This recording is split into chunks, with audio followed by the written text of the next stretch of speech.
Welcome to NotdepressingGames. I'm Alex, and this is Pokemon That's So Raven version. It's a beautiful day in the neighborhood. In the last episode, we evolved Adam Driver into a Cacturn, and we evolved Chronicle into a Armaldo.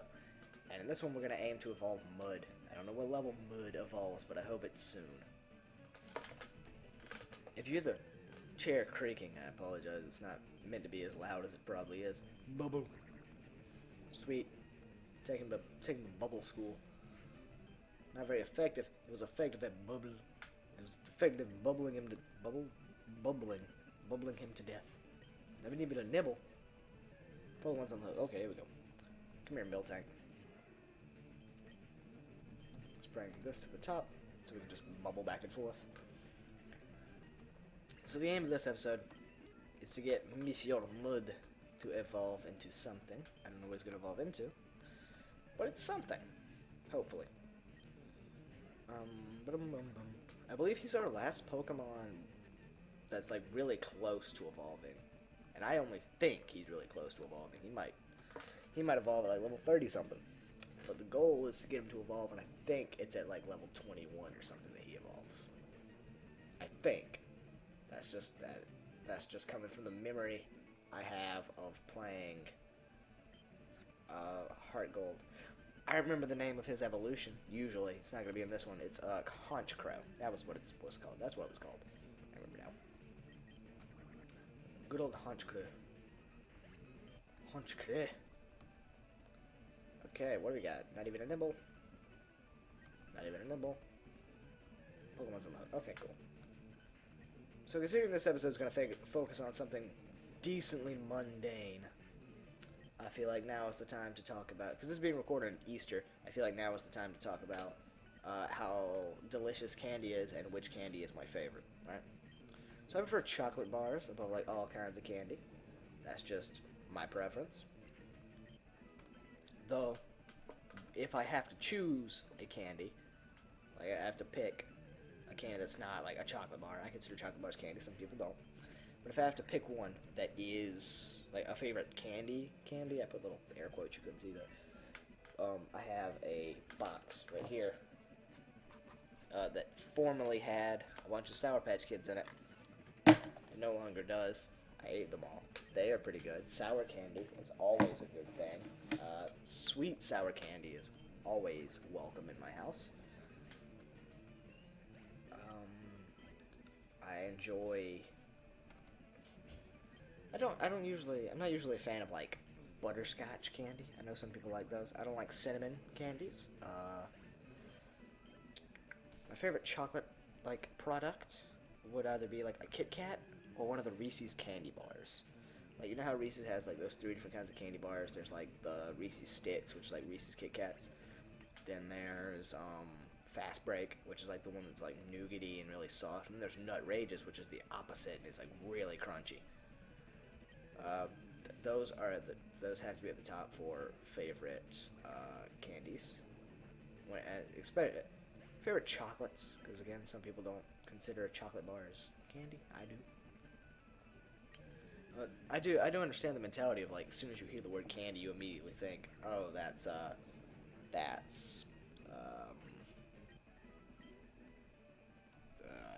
Skittles. That's not M&M's. Well, M&M's I consider candy. Like Snickers. People aren't like Snickers bars candy, but like Skittles. Some people might not even do that. I met one person one time who was like, candy bars. There's candy bars and candy are 2 different things. And I understand that. My favorite candy would have to be peanut M&M's, I think, or peanut butter M&M's. Yeah, peanut butter M&M's definitely. Favorite candy bar would have to be one of the Reese's bars. And if it's not one of the Reese's bars, it has to be a Kit Kat. I love candy. I always thought candy. I wonder how many times I say candy before it stops sounding like a word. I've always liked to ingest as much candy as possible whenever it's possible. I'm a very junk food eater while maintaining this really small shape I have. I'm a very tiny person in general, but I do love, above all else, to just pig out and eat as much junk food and candy as possible. Which is not going to be good in my later years, but for now, it's great. I love it. Taking a small turn of topic from favorite candy bar to favorite, like, potato chip, because it's also a junk food. Currently, I'm hooked on the Jacked Doritos, the Buffalo Wing and Ranch Doritos. I also like the chili cheese Fritos. Those are delicious. Macaroni and cheese and bacon Lay's potato chips, and barbecue Lay's potato chips are really good. I'm a fan of barbecue Pringles.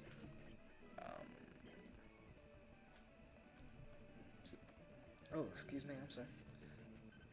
I'm a fan of...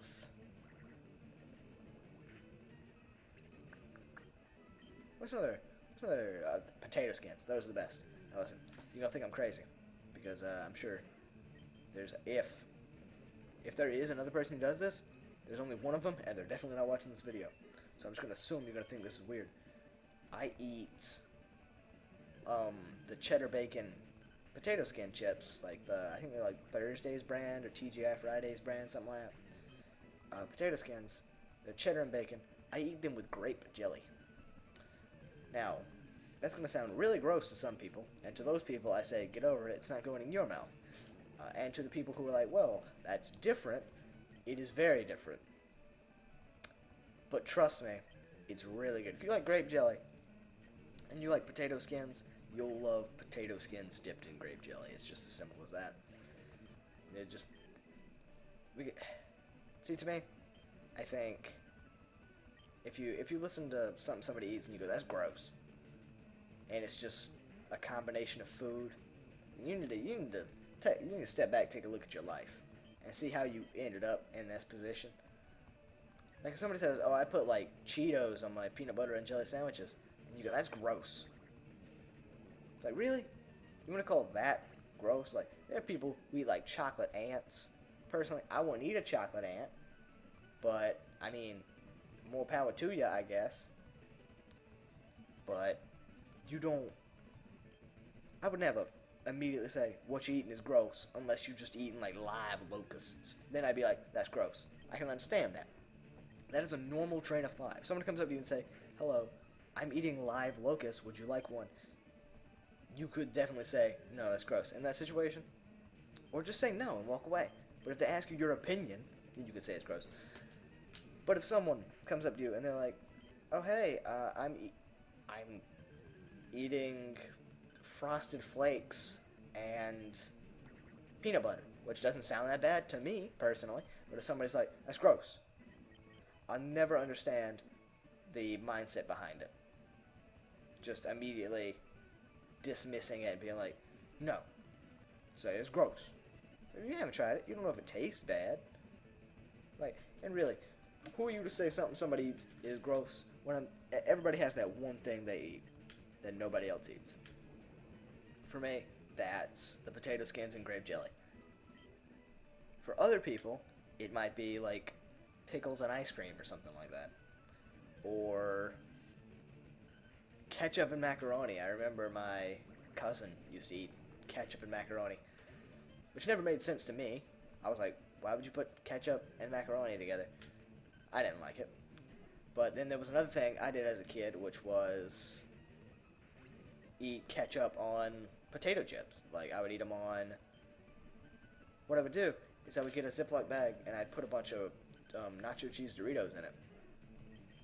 And then I'd pour some ketchup in there, and I'd shake the bag up, and I'd eat them.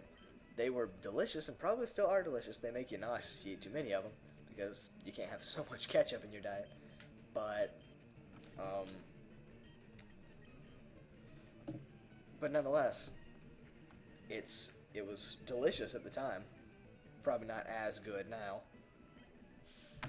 But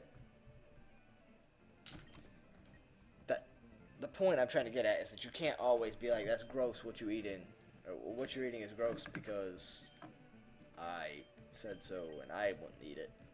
Never understood people like that. We got Psycho Boost, which is, Psycho Boost is going to be real strong. Not as strong as Bubble, though. Well, actually, it's stronger than Bubble, but you get the point. what I'm saying is, like, since it drops our special attack, it might be better just to keep using bubble. Any hoodles. So, a message to all the people who accept what other people eat. The people who heard me say, I eat potato skins and grape jelly, and said, oh, okay, or enjoy, or to all those people who said that, thank you. To all those people who were like, hey, you, this is gross. Come on, man.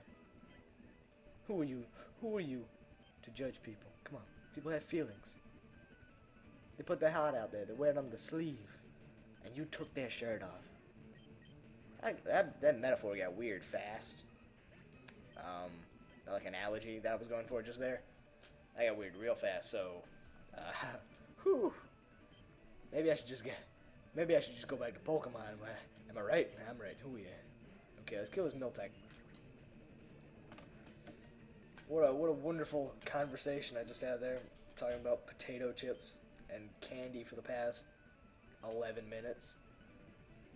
And I still don't have an evolved Muckrow yet, Mr. Mud. Have I really drove everything in this pond extinct? I drove everything in that pond extinct. But you know what? That's a good accomplishment. And with that accomplishment, I think we'll call the episode here, just so I can have an entire episode that's based purely around talking about potato chips and candy. So thank you for watching. I hope you enjoyed.